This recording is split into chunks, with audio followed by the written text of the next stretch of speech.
अस्मिन् वर्तमानव्यावहारिकचान्द्रमानेन प्रभवादिषष्ठिसंवत्सराणां मध्ये श्रीविश्वावसुनामसंवत्सरे दक्षिणायने शरदृतौ आश्वीजमासे कृष्णपक्षे पंचमीतिथौ मंदवासरे शुभवासरे शुभनक्षत्रे शुभयोगे शुभकरण एवं गुणविशेषण विशिष्टायां शुभतिथौ స్వస్తి శ్రీ చాంద్రమానేన అని అనుకున్నాం. చంద్రుని యొక్క గతులను దృష్టిలో పెట్టుకొని దాని పేరు చాంద్రమానేన అని అన్నమాట. చంద్రుడు కళలకు సంబంధించిన వాడు కాబట్టి ఈ చంద్రుని యొక్క తిథులు, చంద్రుడు 2 నక్షత్రాల 1 పాదం వరకు 9 పాదాలు సంచరిస్తున్నాడు. అలా సంచరించినప్పుడు ఆయన గతులు మారిపోతుంటాయి, ఒక రాశి నుంచి ఇంకొక రాశికి ప్రవేశిస్తుంటాడు. మొత్తం మీద చంద్రుని యొక్క పురోగమనం దృష్టిలో పెట్టుకొని దాన్ని చాంద్రమానము అని అన్నారు అన్నమాట.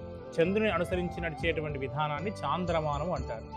కాబట్టి మనమంతా కూడా చాంద్రమాన ప్రకారంగా పంచాంగాన్ని మనం చూసుకుంటాం. కాబట్టి మనము ఆ చాంద్రమానేన అని పదాన్ని ఉపయోగించాము.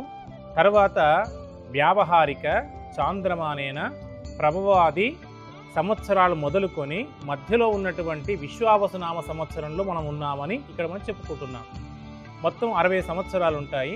మధ్యలో ఉన్నటువంటిది మధ్యే విశ్వావసునామ సంవత్సరం వచ్చింది. ఇప్పుడు మనము దక్షిణాయనంలో ఉన్నాము.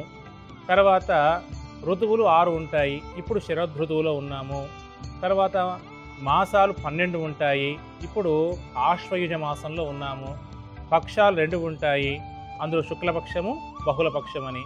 ఇప్పుడు మనము బహుళపక్షంలో ఉన్నాము. ఒక పక్షానికి 15 తిథులు ఉంటాయి. ప్రస్తుతానికి ఇప్పుడు బహుళపక్షంలో పంచమి తిథిలో ఉన్నాము. తర్వాత వారము మందవాసరే అని శనివారాన్ని అంటాము. కాబట్టి శనివారము మందవాసరే అంటే శనివారంలో ఇప్పుడు మనం ప్రస్తుతం ఉన్నాము. తర్వాత నక్షత్రాలు 27 ఉంటాయి. ఒక శుభమైన నక్షత్రంలో మనం ఇప్పుడు ఉన్నాము. యోగములు 27 ఉంటాయి. శుభమైన యోగంలో మనం ఇప్పుడు చెప్పుకుంటున్నాం ఈ సంకల్పాన్ని. కరణాలు 11 ఉంటాయి. శుభమైనటువంటి కరణంలో ఇప్పుడు ఈ సంకల్పం చెప్పుకుంటున్నాము. ఏవంగున విశిష్టాయాం శుభతిథౌ, విశేషమైనటువంటి శుభతిథులన్నీ కలిసినటువంటి ఈ సమయంలో మనము ఈ సంకల్పం చెప్పుకుంటున్నాము అని మనం ఇప్పటి వరకు చెప్పుకున్నటువంటి ఆ యొక్క పదముల యొక్క అర్థము. श्रीमान् गोत्रः यजमानस्य धर्मपत्नी समेतस्य सहकुटुम्बानां